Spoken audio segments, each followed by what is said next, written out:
So right now, I'm on the back of a bike in the middle of the Vietnamese countryside on my way to a 6-hour sleeper bus to Phong Nha. To be honest, at this point, I was still a little tired, but somehow Swan was completely fine. Coming from South Africa, I feel like the concept of a sleeper bus is still kind of wild to me. The drive was long, so when we had arrived, we found a spot for dinner and I tried my first bánh xèo.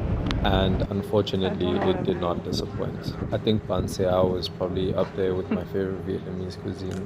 Swan decided to have some spring rolls again, and after dinner, we went to our bungalow for the night.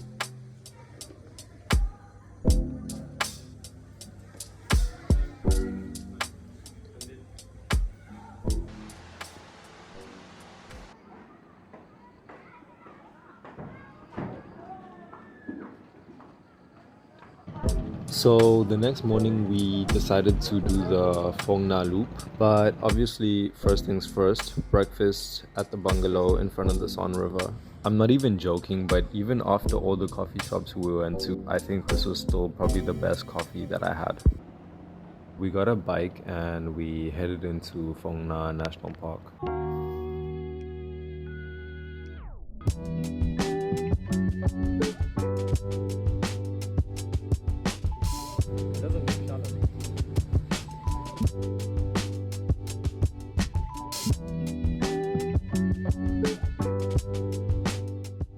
After the loop, we grabbed a banh mi at this spot and it was actually so good. It was way different to like the traditional banh mi's that we generally had, but it definitely hit the spot.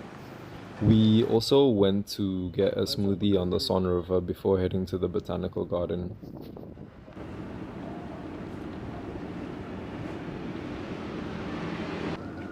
How do they like make it naked?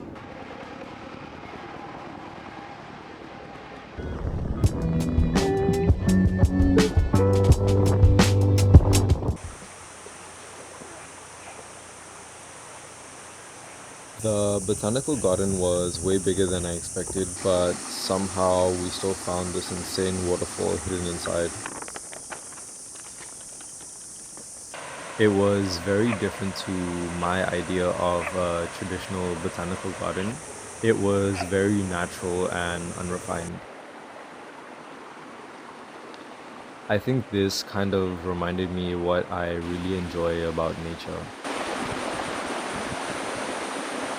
We finally got to this insane viewpoint at the top of the waterfall before making our way down for a swim.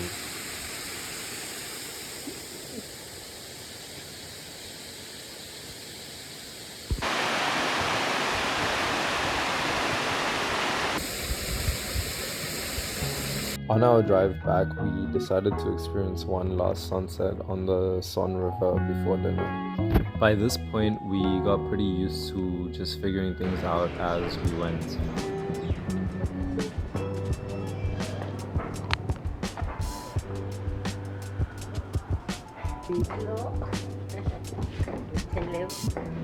I think my biggest takeaway from this part of the trip was how friendly everyone was in the area. I think Phong Nha had some of the friendliest people we met on the trip.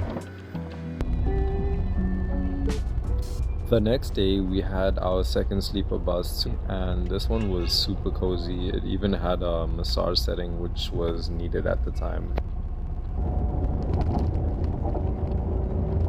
I thought I saw it when we were coming in. We arrived in Hue around 3 hours later. To be honest, I think Hue was one of those places I wish we had more time in. After we arrived, I had my first bún bò Hue, and I think this is my top 2 noodle dishes in Vietnam. The only regret I have is not having any more. We got some share after, and I think this was probably my favorite one.